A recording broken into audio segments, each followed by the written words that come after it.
Patria medzi moje najobľúbenejšie ovocie, volajú sa moruše, pochádzajú z Ázie a priatka morušová práve z listov moruše tká vlákna, ktoré poznáme potom ako hodváb.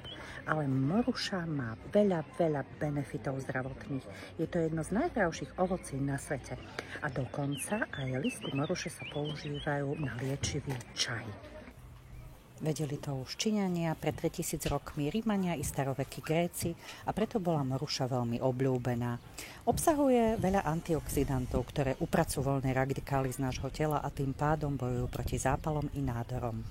Moruše obsahujú resveratrol, čo je látka na ochranu ciev a srdiečka, znižujú hladinu cukru a to nie len tieto krásne moruše, ale i listy, z ktorých sa vyrába liečivý čaj.